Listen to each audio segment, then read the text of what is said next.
A lot of cars headed out. Stay safe out there, everyone. Thanks, Jane. Now to today's major ruling from the Supreme Court, the justices ruling that race cannot be a part of the admissions process any longer, striking down a practice in place since 1965 in most of the country. Yeah, our Carolyn Bruck is joining us now with local reaction to today's decision. So Carolyn, we know this is coming as a result of a lawsuit involving UNC Chapel Hill. That's right, and this ruling will certainly impact students here at home and also students all across the country. The case started with an organization called Students for Fair Admissions. That organization filing lawsuits against the University of North Carolina as well as Harvard. The lawsuits claiming the schools discriminated against Asian American students and instead favoring white or non-white, white, Hispanic and black applicants. Well, now there's a fear there will be less black, Hispanic and non-white students accepted into colleges in the future. Colleges in the Carolinas and across the country now taking a second look at their acceptance process. The Supreme Court ruling that race can no longer be a factor in college admissions.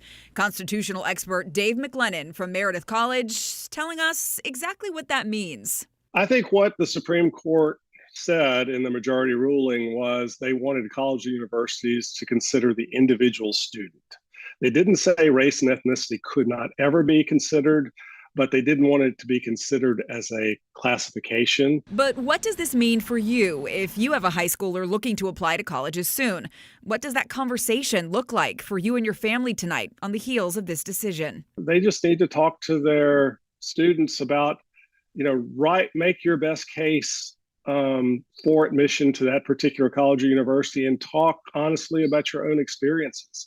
I think colleges and universities are going to be figuring this out. I mean, this hit them, and there'll be presidents and admissions officers figuring out what this actually means for their admissions process. Meanwhile, some students at Carolina say this is a step in leveling the playing field. It really just gives everyone an equal standing. Obviously, it's not a perfect solution, but it was one of the solutions that we had.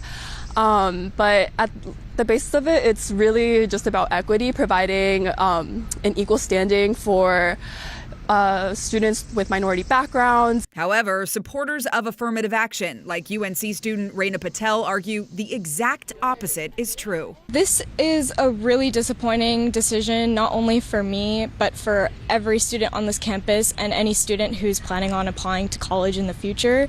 I think this is a huge step back for being able to repair a lot of the structural inequalities that have existed for minority students across the country. When it comes to the legal fight, McLennan says it's likely not over just yet. We'll probably see more lawsuits in the next few years before this settles out. This is going to be part of the political conversation from now until the election day 2024. Colleges across the Carolinas, they're reacting to this ruling as well. UNC's chancellor sending a statement saying in part, while not the outcome we hoped for, we will carefully review the Supreme Court's decision and take any steps necessary to comply with the law.